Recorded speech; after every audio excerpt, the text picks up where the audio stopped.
विज्ञान का जो हिस्सा है, विज्ञान के हिस्से में physics, chemistry, bio, environment and technology, इस सेक्शन के पढ़ाई पर हम आज शुरुआत करने जा रहे हैं फिजिक्स वाले हिस्से अर्थात भौतिक विज्ञान का। और भौतिक विज्ञान की जो पढ़ाई है उस पढ़ाई का यदि आप सिलेबस देखेंगे तो सिलेबस के शुरुआत में ऊर्जा, ऊर्जा के स्रोत, ऊर्जा का संरक्षण, इनसे संबंधित विषय दिए गए, इनसे संबंधित टॉपिक्स दिए गए हैं। मगर हम स्टार्ट करेंगे, हम पहला जो बात शुरू करने जा रहे हैं वो उस टॉपिक के बाद आप तुरंत देखेंगे, उसमें है प्रकाश, प्रकाश की प्रकृति, प्रकाश का परावर्तन, प्रकाश के अपवर्तन एवं प्रकाशीय उपकरण जैसे कि लेंस हो गया, दर्पण हो गया, इनसे संबंधित टॉपिक है। तो पहला जो हमारा टॉपिक है वो है ऑप्टिक्स या प्रकाश को लेकर, जिसका पहला हेडिंग, पहला टॉपिक प्रकाश की प्रकृति। वास्तव में प्रकाश क्या है? जब हम बात करते हैं प्रकाश के बारे में कि प्रकाश क्या है, प्रकाश अर्थात लाइट। प्रकाश ऊर्जा का एक स्रोत है। जिस प्रकार से ऊष्मीय ऊर्जा होता है, जिस प्रकार से विद्युत ऊर्जा होता है, जिस प्रकार से नाभिकीय ऊर्जा है, उसी प्रकार से प्रकाश भी ऊर्जा का एक स्रोत है। प्रकाश ऊर्जा का स्रोत, इसकी जो प्रकृति है वो प्रकृति हमेशा से एक छोटे से विवाद के रूप में या दो मुहानों पर टिकी हुई है कि प्रकाश को हम किस रूप में लेकर चलें, क्या प्रकाश कण के रूप में है या क्या प्रकाश तरंग के रूप में है। इसी सिद्धांत ने, इसी बात ने इस बात को, जैसा कि हमने देखा प्रकाश ऊर्जा का एक स्रोत है, मगर ये हमेशा से जानने का विषय रहा है कि प्रकाश की प्रकृति क्या है। प्रकाश क्या कण के रूप में एग्जिस्ट करता है या प्रकाश क्या तरंग के रूप में एग्जिस्ट करता है। तो जब इन्हीं चीजों के बारे में हम जानने का प्रयास करेंगे तो प्रकाश की प्रकृति का जो चित्र है वो हमारे सामने उभर कर आ जाता है। मगर प्रकाश की प्रकृति को समझने से पहले प्रकाश के द्वारा उत्पन्न किए गए कुछ प्रभाव, कुछ इफेक्ट जो प्रकाश डेवलप करता है या शो करता है, उन इफेक्ट्स को मैं यहाँ पर पहले नाम लिखता हूँ, फिर हम देखते जाएंगे वन बाय वन कि वो इफेक्ट किस किस प्रकृति को या किस किस सिद्धांत को फॉलो करने का फॉलो कर रहा है। उसके आधार पर हम तय करेंगे कि प्रकाश की प्रकृति क्या होगी। जैसे प्रकाश के द्वारा उत्पन्न किए जाने वाले प्रभाव, क्या क्या ऐसे प्रभाव हैं जो प्रकाश उत्पन्न करता है।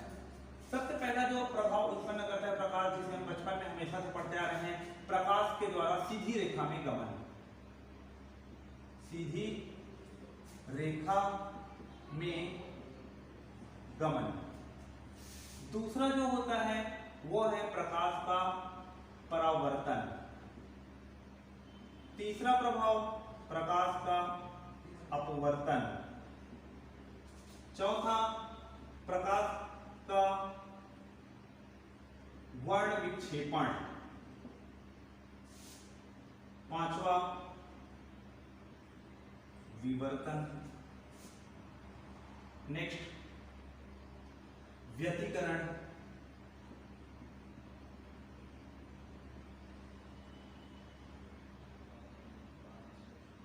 ध्रुवीकरण।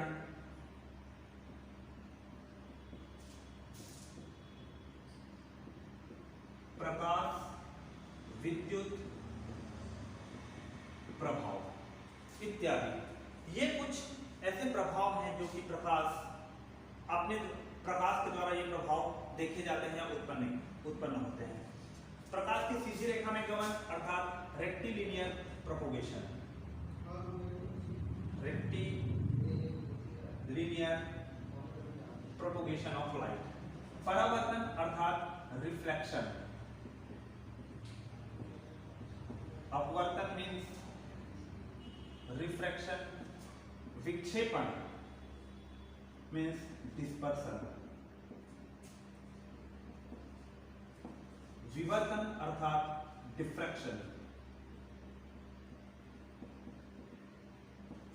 व्यतिकरण इंटरफेरेंस। ध्रुवीकरण पोलराइजेशन। प्रकाश विद्युत प्रभाव फोटो इलेक्ट्रिक इफेक्ट। इन प्रभाव के ऊपर हम चर्चा करें तो जैसे कि हम जानते हैं कि प्रकाश सीधी रेखा में गमन करता है।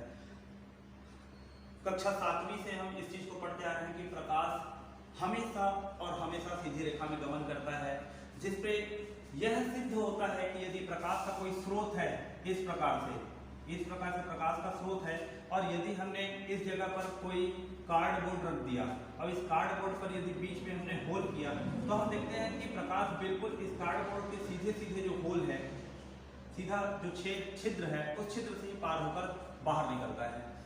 यह सिद्धांत इस बात को बताता है कि यदि प्रकाश कण से मिलकर बना होगा, तो प्रकाश में जो भी कण मौजूद होंगे वो कण, यदि ये कण से मिलकर बना है, तो पृथ्वी पर मौजूद गुरुत्वाकर्षण शक्ति के कारण, गुरुत्वाकर्षण बल के कारण ये कण पृथ्वी की ओर झुक जाते और प्रकाश कभी भी सीधी रेखा में गमन नहीं करती। अर्थात प्रकाश यदि सीधी रेखा में गमन कर रही है तो वो इस बात का द्योतक है कि प्रकाश कण से मिलकर नहीं बना है, प्रकाश तरंग से मिलकर बना है। तो सीधी रेखा में गमन करने का जो सिद्धांत है, ये सिद्धांत हम लोगों का प्रकाश के तरंग प्रकृति को बताने का काम करता है। जबकि प्रकाश के परावर्तन की हम बात करते हैं या प्रकाश के अपवर्तन की बात करते हैं। प्रकाश का परावर्तन का तात्पर्य होता है कि परावर्तन सामान्य शब्द है, इसका अर्थ होता है कि किसी भी कण का अपने जिस रास्ते में वो गमन कर रहा है उस रास्ते में आने वाली किसी बाधा से, किसी ठोस सतह से टकराकर अब विपरीत अपने उसी दिशा में मुड़ जाने की प्रक्रिया परावर्तन कहलाती है। तो परावर्तन का जो कॉन्सेप्ट है, परावर्तन का जो सिद्धांत है, वो सामान्य रूप से यदि हम देखें तो पहले दृष्टि में यह हमको कण सिद्धांत प्रतीत होता है। यदि इस प्रकार का कोई सतह है, ये कोई ठोस सतह है, इस ठोस सतह में मान लेते हैं कि हम कोई एक कण को यहाँ से लेते हैं, इस कण को हम किसी गति से इस सतह की ओर फेंकते हैं, तो ये कण इससे टकराने के बाद पुनः उसी दिशा में वापस हो जाती है।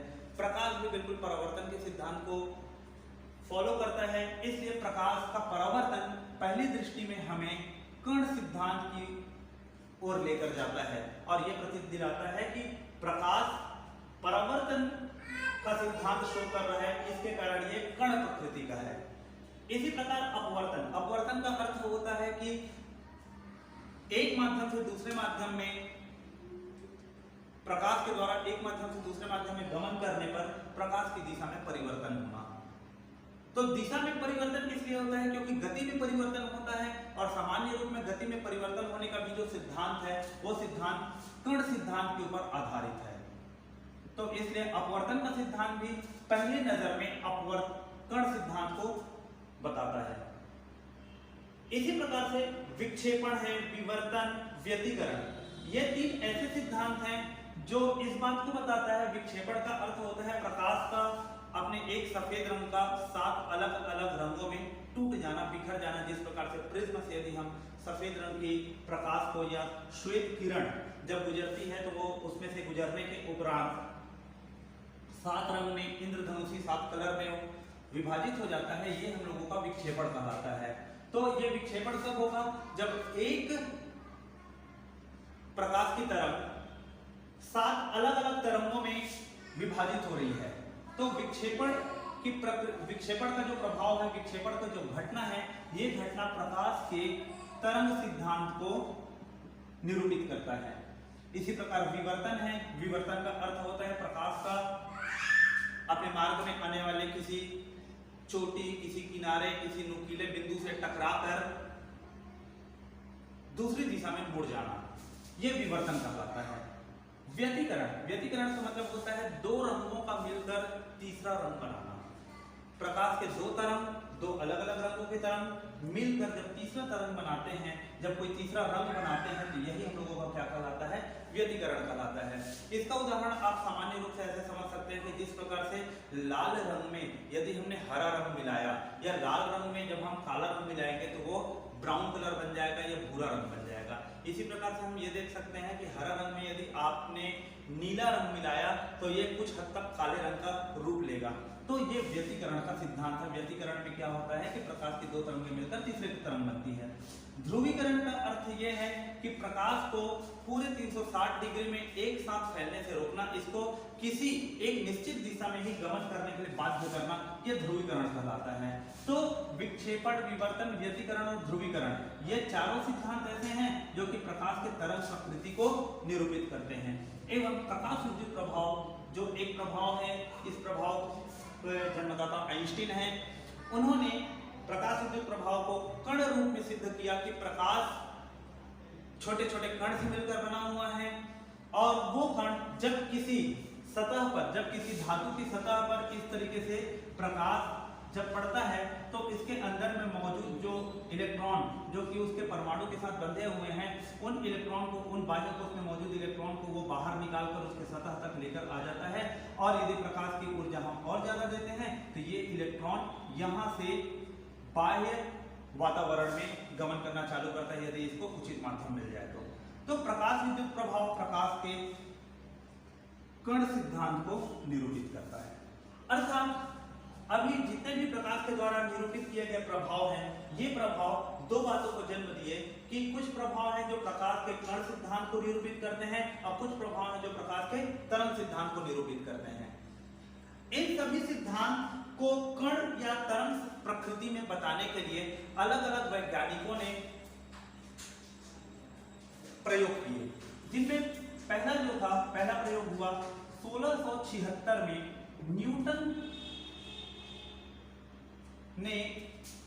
न्यूटन का कणिका सिद्धांत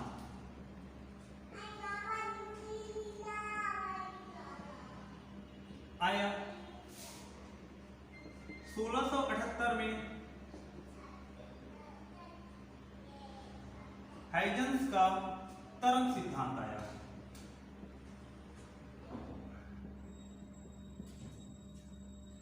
तीसरा 1865 में मैक्सवेल ने 1865 में मैक्सवेल का इलेक्ट्रोमैग्नेटिक विद्युत चुंबकीय तरंग का सिद्धांत आया।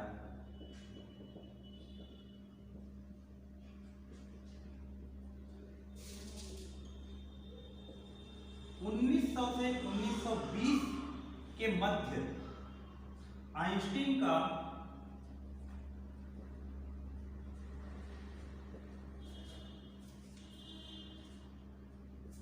सिद्धांत, जिसे हम प्रकाश विद्युत प्रभाव के नाम से जानते हैं, एवं 5वें नंबर पे 1924 में डी ब्रोगली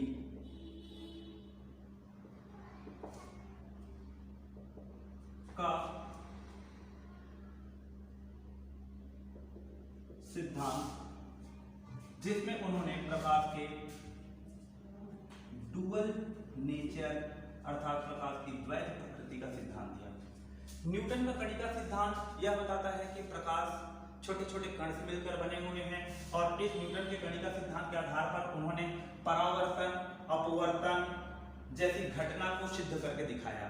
अर्थात परावर्तन और अपवर्तन न्यूटन के कणिका सिद्धांत के आधार पर यह सिद्ध करते हैं कि प्रकाश कण से मिलकर बना हुआ है, जबकि हाइजेंस का तरंग सिद्धांत और मैक्सवेल का विद्युत चुंबकीय तरंग का सिद्धांत, ये दोनों सिद्धांत प्रकाश के परावर्तन, प्रकाश के अपवर्तन, विक्षेपण, विवर्तन, व्यतिकरण एवं ध्रुवीकरण, इन सभी सिद्धांतों का एक साथ तरंग रूप में व्याख्या किया।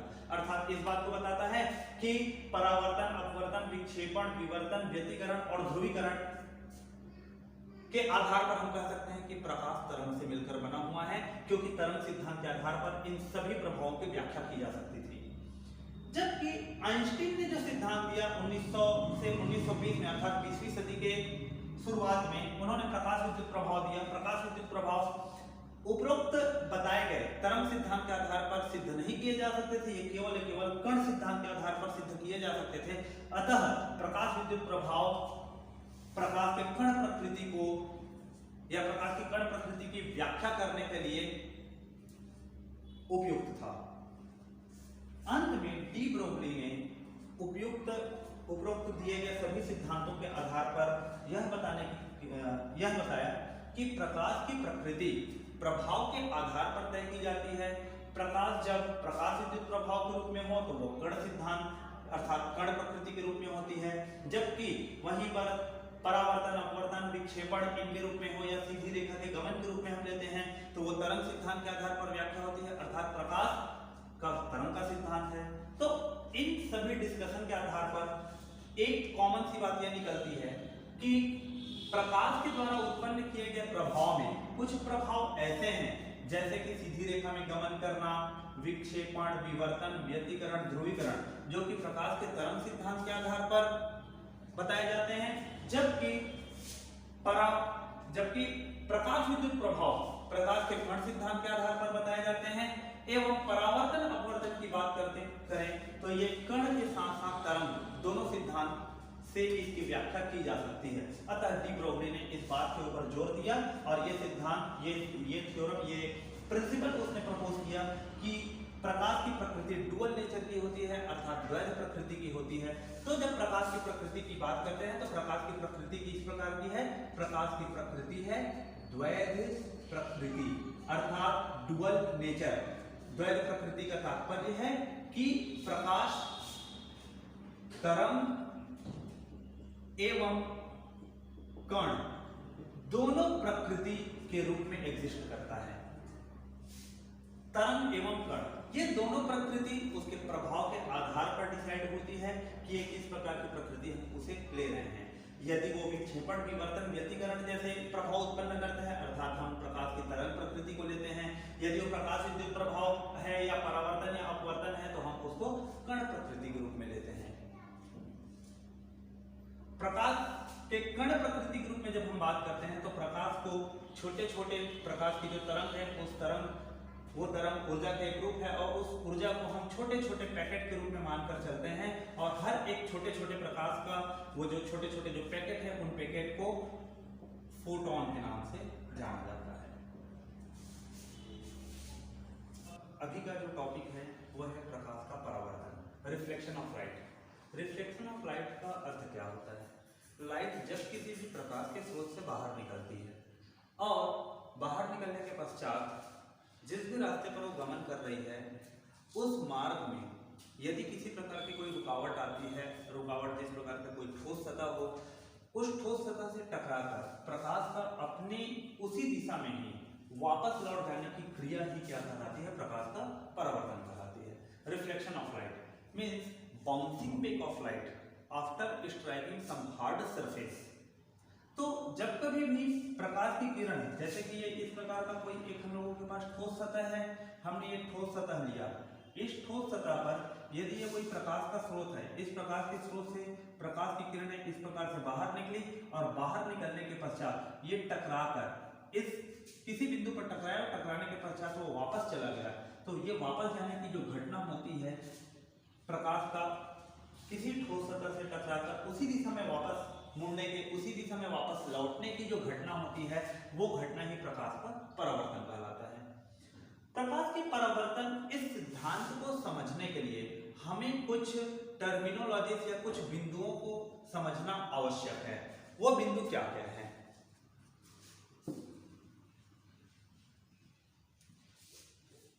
प्रकाश के परावर्तन के लिए आवश्यक है कि कोई एक ठोस सतह होनी चाहिए। इस ठोस सतह को हमने इस प्रकार से एक समतल के रूप में दर्शाया है और नीचे इस प्रकार से हमने जो रेखाएं खींची है सिर्फ इस बात को इंगित कर रहा है कि नीचे आपका ये सतह ठोस है, ऊपर में आपका हमारा जो सतह है वो समतल है। प्रकाश के परावर्तन हेतु आवश्यक है कि प्रकाश का एक स्रोत होना चाहिए, चाहे ये एक्टिव सोर्स हो या पैसिव सोर्स हो। प्रकाश के स्रोत से जब कोई प्रकाश की किरणें निकलती है, निकलने के पश्चात ये किसी ठोस सतह से जैसे ही टकराएगी तो इस प्रकार से जो प्रकाश की किरणें जब किसी स्रोत से निकलकर किसी ठोस सतह पर टकराती है, प्रकाश की इस किरण को हम आपतित किरण कहते हैं। आपतित किरण अर्थात इंसिडेंट रे, इंसिडेंट रे कहा जाता है। जिस बिंदु पर ये टकराती है इसे अर्थात आपतित किरण इस ठोस सतह पर जिस भी बिंदु पर टकराए इस बिंदु को आपतन बिंदु कहा जाता है।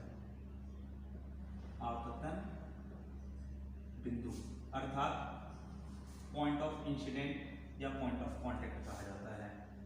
Incident point, incident point. प्रकाश की किरणें इस बिंदु से टकराकर विपरीत इसी दिशा में वापस चली जाती है। ये वापस जाती हुई जो प्रकाश की किरण है इसे परावर्तित किरण के नाम से जाना जाता है। परावर्तित किरण अर्थात रिफ्लेक्टेड रे।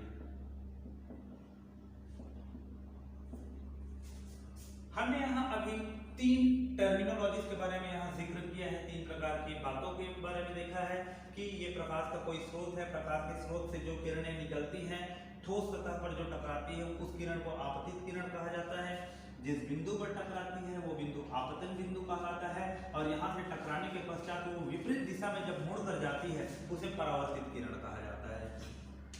इनके बीच में एक और महत्वपूर्ण चीज ये है कि आपतित किरण, परावर्तित किरण, ये जिस बिंदु पर टकराती है इस बिंदु पर इस समतल सतह के लंबवत एक रेखा हम इमेजिन करते हैं। ये जो लंबवत जो रेखा है इस लंबवत रेखा को अभिलंब के नाम से जाना जाता है। अभिलंब कहा जाता है या इसे नॉर्मल के नाम से जाना जाता है। अब हम पुनः प्रकाश के परावर्तन की परिभाषा को एक बार देखते हैं। प्रकाश का परावर्तन यह कहता है कि प्रकाश के स्रोत से निकली हुई प्रकाश की किरण अपने मार्ग में आने वाले किसी ठोस समतल सतह से टकराने के पश्चात उसी दिशा में वापस जाती है। इसी घटना को प्रकाश के परावर्तन के नाम से जानते हैं। अब प्रकाश का जो परावर्तन है, प्रकाश के परावर्तन के पश्चात का जो टॉपिक आता है वो है परावर्तन के नियम। परावर्तन का नियम क्या है? Law of reflection. परावर्तन का नियम, law of reflection. Law of reflection में यहां 2 प्रकार के नियम है प्रकाश के परावर्तन के। प्रकाश का परावर्तन का पहला नियम क्या कहता है? प्रकाश के परावर्तन का पहला नियम है कि आपतित किरण, परावर्तित किरण एवं अभिलंब तीनों रेखाएं एक ही बिंदु पर एवं एक ही समतल पर स्थित होते हैं। आप इनको यदि लिखना चाहेंगे पहला नियम का तो इस तरीके से होगा, आपतित किरण, परावर्तित किरण एवं अभिलंब तीनों रेखाएं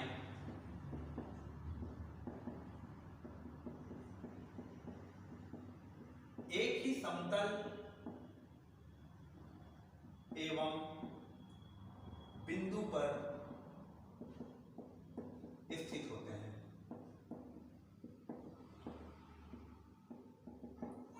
इसका दूसरा नियम है, दूसरे नियम में जाने से पहले हमें 2 और बातों को समझना आवश्यक है। आपतित किरण एवं अभिलंब के मध्य बनने वाला कोण आपतन कोण कहलाता है एवं परावर्तित किरण व अभिलंब के मध्य बनने वाला कोण परावर्तन कोण कहलाता है। आपतन कोण का तात्पर्य है आपतित किरण एवं अभिलंब के मध्य बनने वाला कोण। परावर्तन कोण का तात्पर्य है परावर्तित किरण एवं अभिलंब के मध्य बनने वाला कोण। तो दूसरा नियम कहता है कि आपतन कोण का मान सदैव परावर्तन कोण के बराबर होता है। ये प्रकाश के परावर्तन के 2 नियम हैं।